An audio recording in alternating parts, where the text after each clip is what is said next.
Дятлов, интересно, если бы обнаженная натура в кирзовых сапогах тащила вагонетку с углем. Тушите сюжет. Такое же было бы восприятие у критиков. Ну, критики это такие люди, которые, как я понимаю, у которых не получилось, например, стать художником или писателем, поэтому они критикуют. Фактически, не умея что-то делать, у них создается, значит, они считают, что они правильно могут указать на ошибки и увидеть то, что не видит художник, не умея делать. Вот как. Художник же мыслит не неким таким лобовым правдоподобием. И как может критик, не обладая вот этим видением, в полной мере, как чувствует художник, вот эту вот нетаковость, вот такую вот чуть-чуть чертовщинку, да?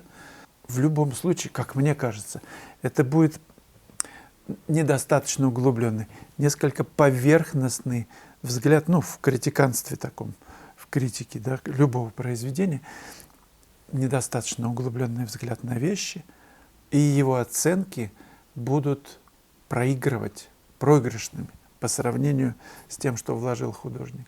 Не найду сейчас автора вопроса, но кто-то меня спросил про вот эту работу, которая называется «Ундина», что за сюжет и как его понимать. Вот как мне это рассказать? Ну, Ундина, русалка, возлегает на таком метафорическом таком существе из дерева в образе мужчины. Но это такое многогранное, у каждого может быть такое прочтение. У каждого из нас, смотрящих на эту работу, столько разных ассоциаций. Это прожито, это часть моей жизни. Ну, в давнее время, в то время, когда я ее задумал, это было еще вообще там 30 лет назад.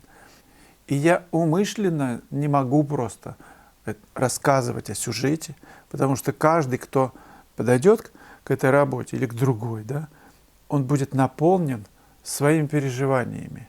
Зачем мне ему навязывать свое прочтение? Эта картина была о том-то, это вот так-то я вижу. Ну зачем? Тогда я лишу возможности зрителю быть в сонастройке, прочитать это по-своему. В этом ценность работы. Более того, название может не отражать этого, хотя здесь название в лоб «Ундина». Все. Посмотрите, что это такое. И каждый может просто постоять и помолчать у работы. Живопись ведь это о молчании. Юзер ДМ, если художник профи с опытом, думаю, он из фото напишет так, что не отличить. Мы разговаривали в прошлый раз, вчера, о том, можно ли отличить работу, которая написана с фотографией, ну, вообще, дома в мастерской или на пленэре. Ну, вот, спасибо вам за отклики. Но здесь есть одно «но», что до работы по фото он должен много лет изучать и любить натуру. Согласен. Если вы напишете уверенно, будет хорошо, и мы не отличим. Только вот сами говорите, что рисуете, пишете прежде всего для себя. А это может принести меньше радости. Скорее всего, я был неправильно понят. Для себя я имел в виду, когда я работаю для себя, это значит, чтобы я был полностью удовлетворен. Это не значит, что я не показываю на выставках своей работы. Но у меня нет внутри мотивации такого мессианства. Изменить общество, изменить других людей. Работая над картиной, над произведением, я работаю над собой. Я разбираюсь с собой. Вот в этом смысле для себя. Те, кто целью ставит изменить людей, вы видите, до чего доходит дело. Вспомните Гитлера. У него же были... И, кстати, все государство смотивировало на то, чтобы изменить к лучшему все. Для отдельных людей. Одно радио было геббельсовское, и все. Быстро, за 3 года все быстро сработалось. Как только векторы внимания и изменения направлены не вовне, а вовнутрь, тумблер переключается сюда, то отсюда и начинается, мне кажется, так называемая духовность. Едем мы с вами, юзер ДМ, в трамвае, и мне наступили на ногу кто-то. Ах, паразит, убери ногу свой, куда ты смотришь, ты что, не видишь, куда ты кладешь ногу? А можно сказать, что я подставил ногу так, что на нее наступили. В этом смысле вектор внимания направлен на собственную оплошность. Ты прощаешь как художник других, но не прощаешь себя. В этом смысле требовательно относишься к тому, что ты делаешь, в своем мастерстве. Поэтому мой опыт показывает, что при таком отношении, само собой, найдутся люди, кому это будет интересно, потому что ты настроен на безупречность в своем деле. Ты делаешь это наилучшим образом. Наверное, это принесет радость, если наилучшим же образом ты делаешь, пирожки печешь, чтобы очень было вкусно. Так, чтобы ты был доволен. Такая мотивация. И не будет никаких разочарований, потому что ты не очарован сначала. У тебя нет никакой задачи удивлять других. Ты сам удивляешься, этого достаточно. Прошу вас не забывать про лайки, всяческие хорошие отметки, нравится. И вопросы задавайте, комментируйте всю нашу эту историю. Она же создается. Ирина Солобай для меня это как медитация каждый раз, и поэтому люди всегда мешают. Благо у меня свой дом, пусть и почти в городе, но есть садик и так далее. Вижу, что не хватает знаний, есть ошибки, поэтому быстро делать не могу. Еще и вас нашла пару лет назад, планка еще повысилась. Славик. Да, Ирина, у вас есть уроки по тону? Есть. После затяжной депрессии как будто не могу начать работать на полную грудь. И проанализировав, поняла, что стали хромать именно тоновые отношения. Потому что люблю работу на нюансах, порой незначительная разница в тоне путает. Да чё ж путается, если медитация? А от чего она путаница возникает? Сравнили, например, эту рубашку с окном. Темнее, то светлее. Сравнили все это вместе с мордуленцией.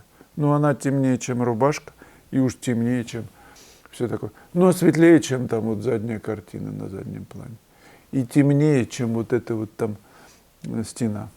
А стену сравнили с рубашкой. Какая что светлее, что темнее. Что тут, откуда может быть путаница? Я никак не пойму. Хорошо, путаница. Взяли телефон, сфоткали, перевели в ЧБ, в черно-белый.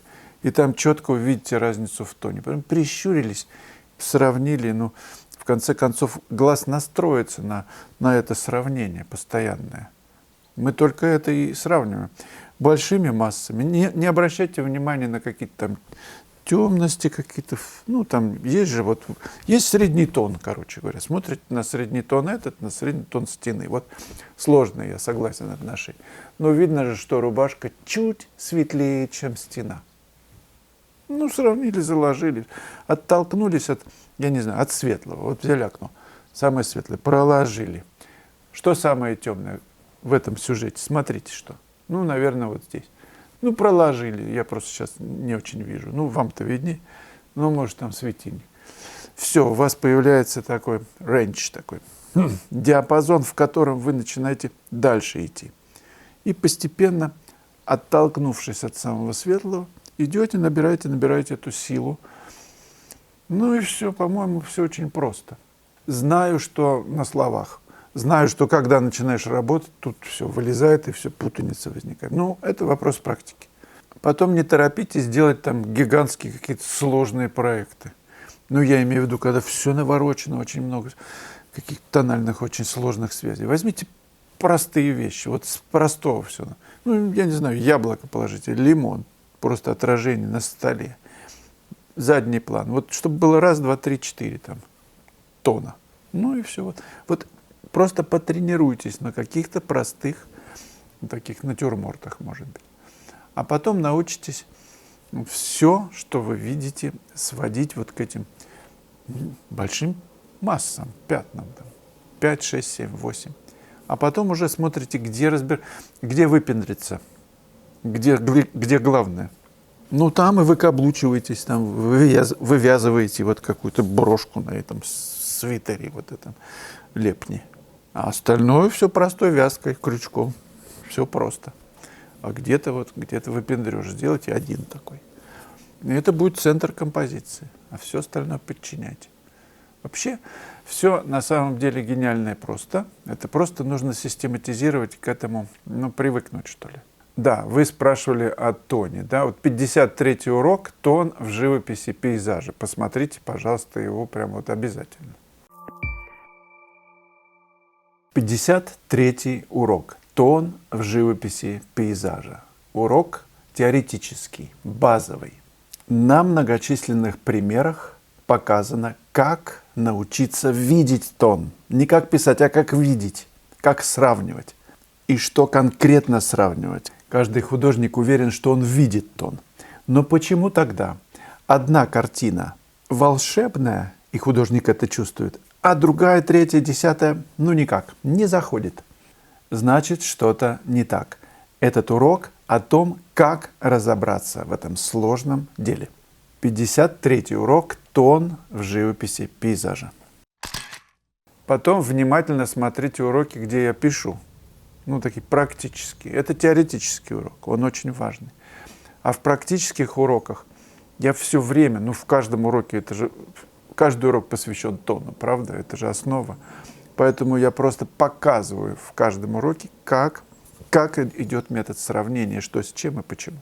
И, вы это видите прямо и в замесе, и в том, что я кладу на холст, как это все происходит. Мышление само по среднему тону.